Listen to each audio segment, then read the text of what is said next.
Magandang araw mga kaibigan. Bigyan natin ng reaction, opinion, itong post ngayon na nakita ko. Comparison ng Davao City compared to other cities pagdating sa problema ng basura. The big difference. Malinis na malinis ang mga ilog sa Davao, samantala sa ibang siyudad tambak-tambak ang basura. Okay, update lang muna tayo. Sa ating fund drive for the brave 14 Marines, meron na tayong naipon sa GCash as of now, 86,500. Okay. After 1 or 2 days, sana makaabot na ito ng 100,000, ipadala ulit natin sa Brave 14 Marines. Ang una na nating naipadala is 470,000 pesos. Plus 100, 1 or 2 days from now, di 570 na. 500,000 na po tayo. Galing yan sa inyong padala. Nakakatuwa po dahil nagpapadala po 5 pesos, 10, 15, 20, 50, 100. Malilit na amount. At sa dami ng nagpapadala, nakakaipon tayo. In just 2 months, 500,000 na po ang ating na-raise up para sa Brave 14 Marines. Inaasahan natin anytime lalabas na naman ang kanilang warrant of arrest. Kailangan nila ng pampiyansa. Of course, kailangan din para sa pamilya.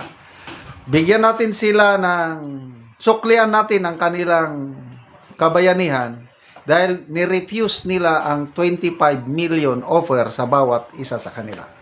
So ito po ang ating GCash number. 0966-265-8480.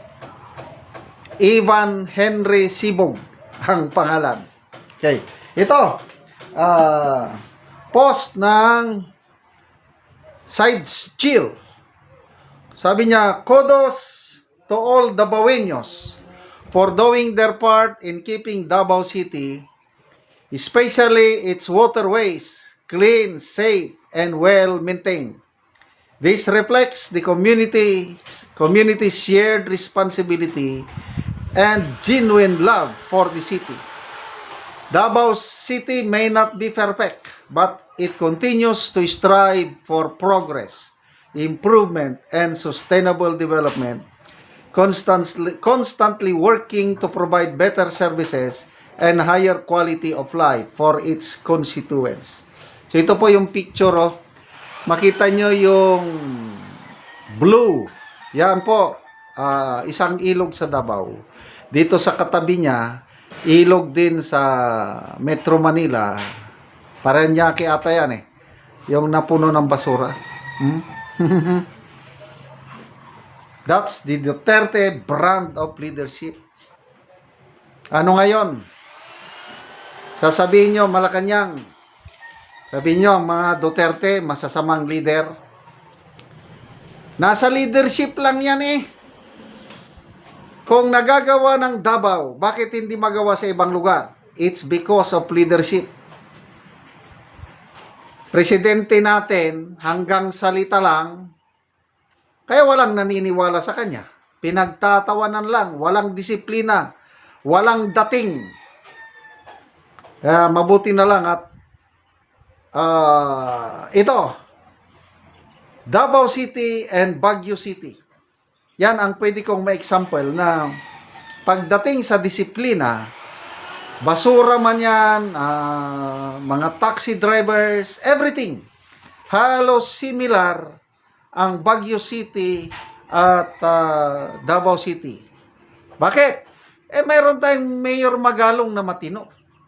Davao, nandyan, from Tatay Digong, Mayor Inday Sara, Mayor Baste, mga matitinong leaders. Kaya, kikita mo, yung mga residente, nagre-respond sa leadership. Ganyan lang yan. Kami rin, sa military, ang experience ko. Noong tenyente pa ako, nasa lower rank pa. Pag nagkaroon kami ng magaling na commander, kaming mga rank and file, nako, sumusunod lang kami sa magaling na commander. Walang abuso, maganda ang trabaho. Kailang may mga pagkakataon magkaroon kami ng bad commander. na kung ano-anong ginagawa. May mga, alam mo na, bad commander eh. Kikita namin, bad yung commander namin. Kaya, kaming mga sundalo sa baba, kung ano yung ginagawa na aming commander, gagayahin din namin. That experience ko yan. Kaya ang conclusion is, there are no bad soldiers, only bad commanders. So, the same thing sa politics. Pag ang leader, political leader is bad, bad din ang tao. Kailan kung matino, kagaya ni na Mayor Magalong, mga Duterte, titino talaga. Forgive me hindi ko lang, I still believe may mga matitino pang mga political leaders. Kaya lang hindi ko kasi na-experience eh.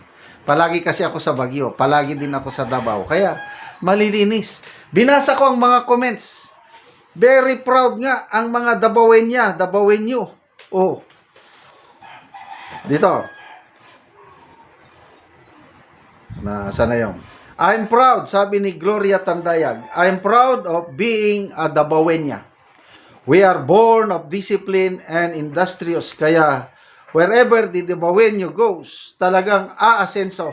Lalo na mismo ang Davao City.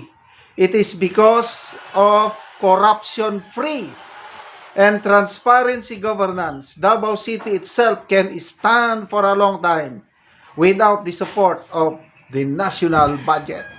Ang sarap pakinggan. Because people of Davao follow the rules. Merong disiplina sa sarili. Kahit Trento, Agusan del Sur. Ito, taga Trento. Kasi boundary ng Davao, Moncayo, Trento na. So itong Trento, nahahawaan. Kung anong ginagawa sa Davao City, ginagawa rin nila. Kahit Trento, Agusan del Sur, they follow Davao City. No to garbage everywhere. No plastic at groceries, only eco bag. Wow. Salamat sa taga Trento. Ganyan pala kayo. Sige. Dapat mahawaan ang buong Pilipinas sa disiplina ng Davao. Kaya, anong mangyari pag nagpresidente si BP Sara? Di ba? So, konting panahon na lang sa mga nagmamahal sa bayan. Magtiis na lang muna na tayo. Itong palpak na Marcos Jr. administration. Wala na tayong magawa. Nabudol talaga. Nabudol talaga tayo. Hindi natin pinaniwalaan si Tatay Digong eh. Sabi niya, weak leader yan. Hindi tayo naniwala. Whatever we sow, we reap. Nagtiwala tayo sa weak leader, kaya ito naman ang nangyayari sa atin ngayon. Salamat mga kaibigan sa inyong pagsubaybay sa channel nito. Nakakatulong kayo ng malaki sa Tribong Talanding ng Bukidnon dahil ang sweldo natin sa channel na ito is pantulong sa tribo. Namimigay tayo ng libreng yero at pako para makapagpatayo sila ng mas maayos na tirahan. Panoorin nyo ang video na ito. Ako dire sa gipatindog nga balay ni Prino Parinte nga taga Sitio Kalapa, Tagbak, Talakag, Bukidnon. So bagatop siya sa Gitabang nga yero. So muna ni ang Gitabang nga yero nga digis kataas na pulo ka buok. Dahil sa pulong-pulong ane.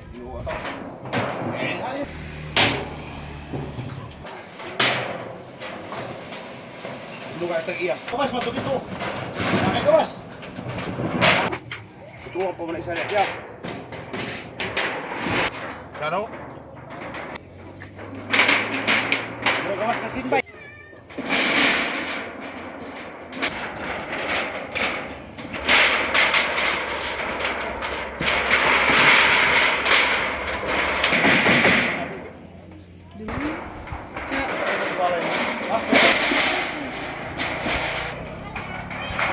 Ug karon managyod ni sa pag-atop ang Ginatabang nga yero.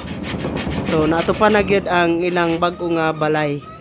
Matko sa Ginoo na nakabalay na gyud mi. Tung una nga ang balay gakatumbaw na gyud to. Oo, so pila na to ka tuig tong una ninyo nga balay?